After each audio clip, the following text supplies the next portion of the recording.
guys. A little bit of sleep did do some good. I had an idea or two while I was laying there going to sleep. Then I came out and I thought, well, what the heck. I don't have to worry about damaging the threads if I'm going to take the case apart. And it is moving. And I thought, what the heck. Give it a little. Except you've got the best camera angle there, but you can see what I'm doing. First I tried it with some regular needle nose, and then I just caught up this morning and said, the heck with it. I got time. I'm retired. If I can't get there when I want to and things don't work out, maybe my son will have to get the landlord or somebody to watch for a few minutes. Or it's not the end of the world, you know what I'm saying? You know what I mean, Gene? Where am I coming up with that? I haven't used that expression till recently. What I thought I'd do, I don't know. I thought I'd take a cutoff wheel from a Dremel and make a slot, and it's going to be tricky getting this thing started the other way. But see, once I get this through here, I got some ideas.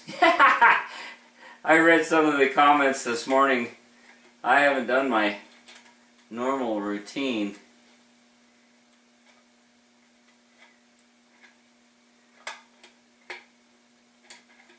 I was so tired and frustrated last night. Man, I'm getting close.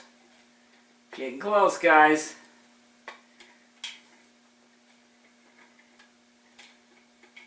It's not so much that taking the case would have been hard either.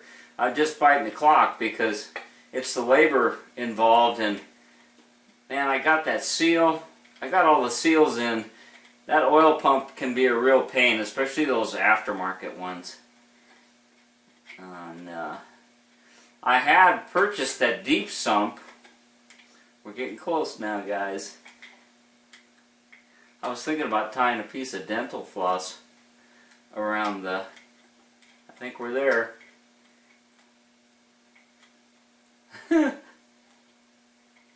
See what I'll do.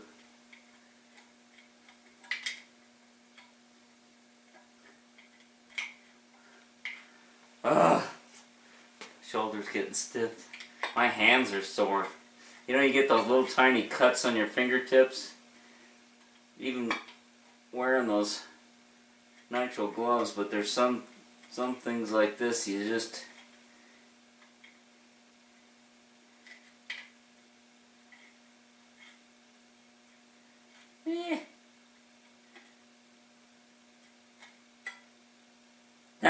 Now the nut's hitting. Oh, for crying out loud.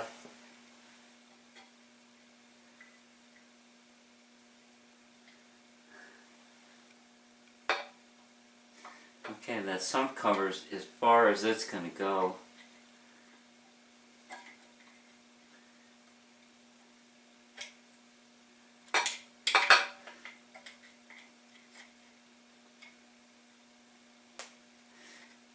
Because most of the time you have to change this out when you put those deep sumps on, because you need longer studs for them.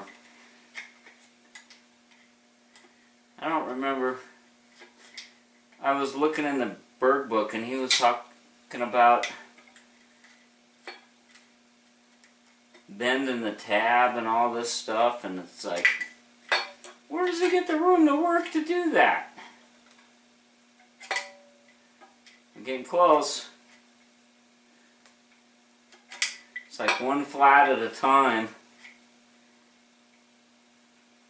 I know I've added a deep sump with everything together on one of my motors. That was a long time ago. I took them off. The deep sump, if you're doing high RPM, aha! She's out! Yeah, that's only half the battle. Now the next suck is going to be getting the new one, the new fastener in. We ain't out of the woods yet. But yeah, baby. Now, yeah. Okay, the next deal. Yoo-hoo! Ha-ha! So, I think it's pretty obvious what I'm going to do here. I'm going to make a small screwdriver slot in this stud. I'm not sure if I'm going to actually use this in the end, but I figured we'd give it a shot here.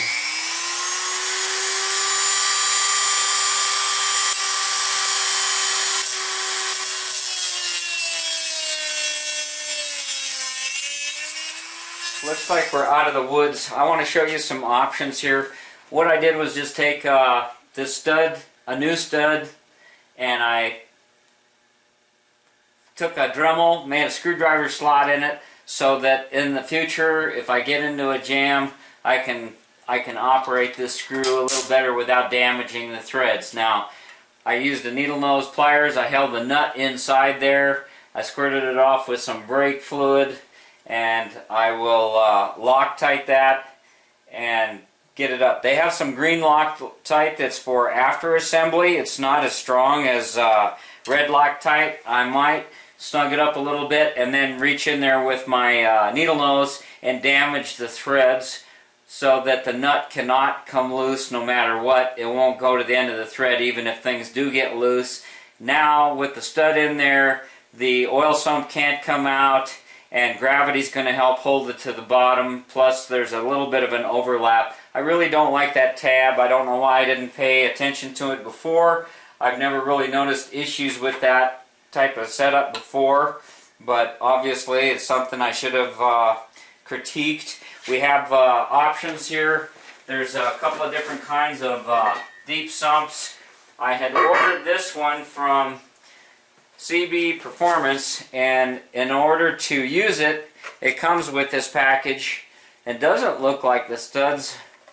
Maybe there's two sets in that package. I didn't know it had this huge bottom opening, and I'm not real keen with that.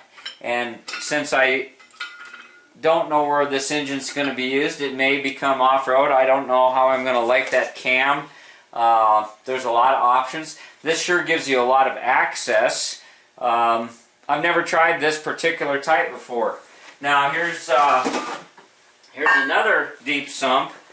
I think the one that's on the 2110